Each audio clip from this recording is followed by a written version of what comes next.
నెల్లూరులో జై ఆంధ్ర ర్యాలీ. సీమాంధ్ర ప్రాంతంలో ప్రజలంతా సమైక్యాంధ్ర ఉద్యమంలో పాల్గొని పోరాడుతుంటే నెల్లూరు జిల్లా కేంద్రంలో సీమాంధ్ర ప్రజా హక్కుల పరిరక్షణ సమితి వేదిక ఆధ్వర్యంలో జై ఆంధ్ర నినాదాలు చేస్తూ ర్యాలీ నిర్వహించారు. మంగళవారం సాయంత్రం స్థానిక ప్రెస్ క్లబ్ నందు ఏసీ బొమ్మ వద్ద జై ఆంధ్ర ర్యాలీ నిర్వహించారు.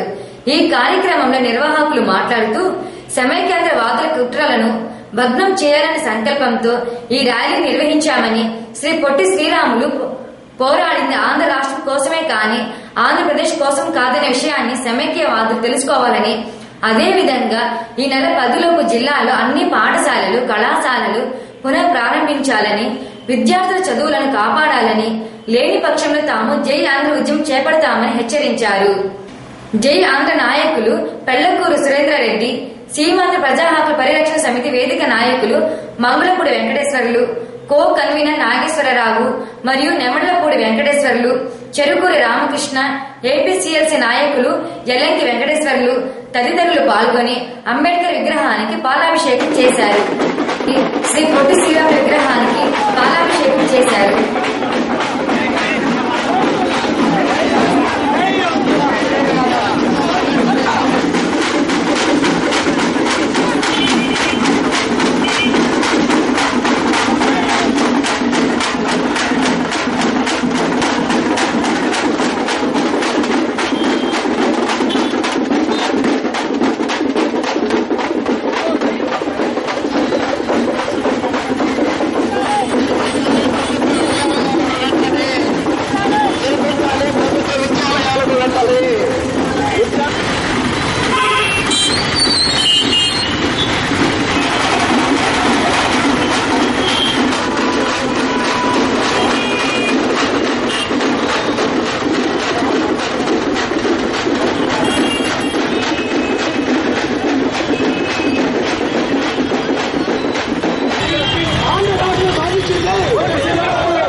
రైతాంగ సాధన కోసం ఉద్యమించాలని చెప్పి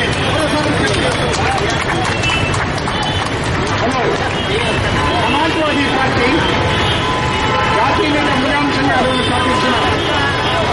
ఈ రాష్ట్ర రాజకీయ ఆర్థిక పరిస్థితుల్లో అవగాహన సమాజ్వాదీ పార్టీ జాతీయ నేత ములాయం సింగ్ యాదవ్ తెలంగాణ బిల్లు వ్యతిరేకిస్తూ ఉన్నారు. కాదు, ఈ రాష్ట్ర పరిస్థితులు వేరు. అందులో తెలంగాణ బిల్లుని లోక్సభలో ప్రవేశపెట్టింది. దాన్ని సమర్థించవలసిందిగా సమాజ్వాదీ పార్టీ జాతీయ అధ్యక్షుడు ములాయం సింగ్ యాదవ్ స్థాపిస్తున్నారు. ప్రత్యేకంగా సాధారణ ఉద్యమంలో అందరూ కూడా పాల్గొని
ఉద్దేశపూర్వకంగా ఈ ర్యాలీ నిర్వహించడం జరుగుతుంది. ఈ ర్యాలీ ప్రధాన ఉద్దేశం ఏవైతే ప్రభుత్వ పాఠశాలలు, ప్రభుత్వ హాస్టళ్లు, ప్రభుత్వ బస్సులు నిలిపివేయబడి ఉన్నాయో, ఆపివేయబడి ఉన్నాయో అవన్నీ తెలుసుకోవాలని చెప్పి, బడిలో పేద మధ్యతరగతి బడుగు పదిహేను పిల్లలకి చదువులు చెప్పాలని చెప్పి, పేదలు ప్రయాణించే వాహనాలైనటువంటి ఆర్టీసీ బస్సులు నడపాలని చెప్పి, ప్రభుత్వ కార్యాలయాలు విధిగా యథావిధిగా పనిచేయాలని చెప్పి కోరుకుంటా ఉన్నాం. ఆ విధంగా ప్రభుత్వ కార్యాలయాల పని చేయకుండా ఉంటే సీమాంధ్రంలో ఉండేటువంటి ప్రజా సంఘాలు, అంకుర సంఘాలు, బహుజన సంఘాలు అన్ని వామపక్షాలు కలిసి విజృంభిస్తామని చెప్పి, పెద్ద ఎత్తున ఉద్యమిస్తామని చెప్పి, ఎవరైతే అశోక్ బాబుగా ఉన్నటువంటి ప్యాకేజీ బాబు పథకం ప్రకారం వేల రూపాయలు, లక్షల రూపాయలు జీతాలు తీసుకుంటూ, లంచాలు తీసుకుంటూ, లంచగొండిగా తయారయ్యి ప్రభుత్వాన్ని ప్యాకేజ్ తీసుకుంటూ ప్రభుత్వాన్ని శాసించేటువంటి మాటలు మాట్లాడుతూ ప్రజాస్వామ్యంలో ఇలాంటి వ్యక్తులు ఉండటం చాలా దురదృష్టకరమైన పరిణామం. అట్లాంటి వ్యక్తులపైన ముఖ్యమంత్రి, ప్రధాన కార్యదర్శి, ఈ రాష్ట్ర ప్రభుత్వం, కేంద్ర ప్రభుత్వం తక్షణమే చర్యలు తీసుకుని వాళ్ళు తొలగించాలని, ఉద్యోగాలు తొలగించాలని చెప్పి పేద ప్రజలకు న్యాయం చేయాలని సాంఘిక పరిస్థితులు తెలుసుకోకుండా సమాజ్వాదీ పార్టీ జాతీయ అధ్యక్షుడు అవగాహన చేసుకోలేకపోతున్నారు. అందువల్ల ఈ పరిస్థితులు నేను అర్థిస్తున్నాను. సమాజ్వాదీ పార్టీ ప్రధాన కార్యదర్శిగా ములాయం సింగ్ గారిని అర్థిస్తున్నాను. తెలంగాణ బిల్లు లోక్సభలో ప్రవేశపెట్టినప్పుడు సమర్థించవలసిందిగా ములాయం సింగ్ యాదవ్ గారిని ప్రార్థిస్తున్నాను.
అని చెప్పారు.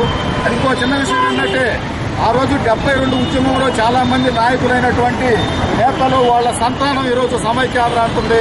అంటే కోట్లాది రూపాయలు ఈ మధ్యకాలంలో దోపిడీ చేసి పక్క రాష్ట్రాల్లో పెట్టారు. ఈరోజు బెంగళూరులో పెట్టుబడులు పెట్టారు, మహారాష్ట్రలో పెట్టారు. అవి కూడా అడిగితే పోతే రకరకాలుగా తప్పుదారి పట్టిస్తూ కేవలం ఒక వ్యవస్థ చేసే కుట్ర. నిజాం నవాబాస్తులు కొన్ని లక్షల ఎకరాలు దోపిడీకి గురి చేసిన కబ్జాదారులు ఈ ప్రాంతం వాళ్ళని చెప్పి ఖచ్చితంగా తెలంగాణ వాళ్లే కాదు, ఇక్కడ ఆంధ్ర వాళ్ళకు కూడా తెలుసు. ఖచ్చితంగా దీని మీద చర్చ జరగాలి. ఇలా గుట్టు బయటపడితేనే ఈ రోజు కొన్ని కోట్ల రూపాయలు మూటలతో చేసే ఉద్యమమే కానీ ఇది ప్రజా ఉద్యమం కాదని చెప్పి ఈ సందర్భంగా మేము తెలియజేస్తాం. ఆత్మ ఘోష ర్యాలీ చేశారు వీళ్ళు. చరిత్ర తెలియకుండా చేసినటువంటి ఉద్యమాలయ్యి 1952 డిసెంబర్ 15వ తేదీ పొట్టి శ్రీరాములు గారు అమరుడై 1953 ఆంధ్ర రాష్ట్రం ఏర్పాటైంది. ఆయన ఆంధ్ర రాష్ట్రం కోసమే పోరాటం చేశాడు కానీ తెలంగాణతో కలిపిన ఆంధ్ర కోసం కాదనేది నగ్న సత్యం. ఈరోజు మేము ఖచ్చితంగా ఆయన ఆత్మశాంతి కోసం ఈ యాత్ర చేస్తున్నాం. పోతే ముఖ్యంగా ఈరోజు విద్యార్థులను కూడా రెచ్చగొడుతున్నారు. వాళ్ళకి నిజాలు తెలుసో తెలియదో కానీ 14F పేరుతో ఈ ప్రాంతం విద్యార్థులకి ఉద్యోగ అర్హత ఎప్పుడో మన ఎమ్మెల్యేలు తీసేశారు. ఆ విషయం ఎమ్మెల్యేని నిలదీసి అడిగి తర్వాత మీరు ఉద్యమం చేయండి మీకు సలహా ఇస్తున్నాను. ఖచ్చితంగా ఇదైతే బోగస్ ఉద్యమం.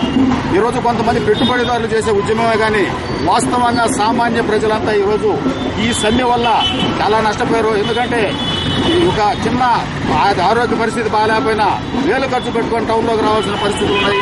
ఈరోజు నిజంగా 100% ఈ ఉద్యమాన్ని చిత్కరించుకుంటున్నారు. కాబట్టి ఖచ్చితంగా ఇది ప్రజా ఉద్యమం. ప్రజల్లో నుంచే మొన్నటిదాకా జరిగింది ఏకమేడ. ఈ రోజు నుంచి అసలైన ఉద్యమం ఆయన ఆత్మశాంతితో మొదలవుతుంది. సమైక్యాంధ్ర ఉద్యమం పూర్తిగా ప్రభుత్వం అన్నదండలతోటి, ప్రభుత్వం ప్రోత్సాహంతో జరుగుతున్న ఉద్యమం. ఇవాళ హైదరాబాద్ ఉన్నటువంటి వ్యాపారాలన్నీ, హైదరాబాద్ నగరం చూస్తున్నటువంటి వేలాది ఎకరాలని గుప్పెట్లో పెట్టుకున్నటువంటి కొద్దిమంది పెట్టుబడిదారులు వాళ్లే రాజకీయ నాయకులై ఇవాళ ఆంధ్ర రాష్ట్ర ప్రభుత్వాన్ని తమ గుప్పెట్లో పెట్టుకుని ఉన్నారు. వాళ్ల ప్రయోజనాల కోసం వాస్తవాలు వక్రీకరించి సీమాంధ్ర ప్రజానీకాన్ని రెచ్చగొడుతున్నారు, వైషమ్యాలు పెంచుతున్నారు. హైదరాబాద్లో మనం ఉండలేమని, మన పిల్లలు చదువుకోలేరని కొన్ని అబద్దాలు చెప్పి ఇక్కడ గవర్నమెంట్ మద్దతుతోటి సమైక్యాంధ్ర ఉద్యమం పేరుతో ఉద్యమం నిర్వహిస్తున్నారు. ఈ ఉద్యమంలో 85% జనం పార్టిసిపేషన్ లేదు. పైగా ఈ ఉద్యమం వల్ల సామాన్య ప్రజానీకం అనేక కష్టనష్టాలు బారిన పడుతున్నారు. వర్షాలు పడి అంతుబట్టని విషజ్వరాలు వచ్చి మారుమూల పల్లెల్లో అనేక మంది సామాన్య ప్రజలు మరణిస్తున్నారు. ఆర్టీసీ బస్సులు లేని కారణంగా సమీపంలో ఉన్న పట్టణాలకి వెళ్లి వైద్య సదుపాయాన్ని పొందలేకపోతున్నారు. బడుగు వర్గాల పిల్లలు చదువుకునేటటువంటి ప్రభుత్వ హాస్టళ్లు, ప్రభుత్వ పాఠశాలలు మూతపడిపోయినాయి. కాబట్టి ఈ సమైక్యాంధ్ర ఉద్యమం కొద్దిమంది పెట్టుబడిదారులు ప్రభుత్వాన్ని వాళ్ళ చేతుల్లో ఉంచుకొని నడుపుతున్న ఉద్యమం.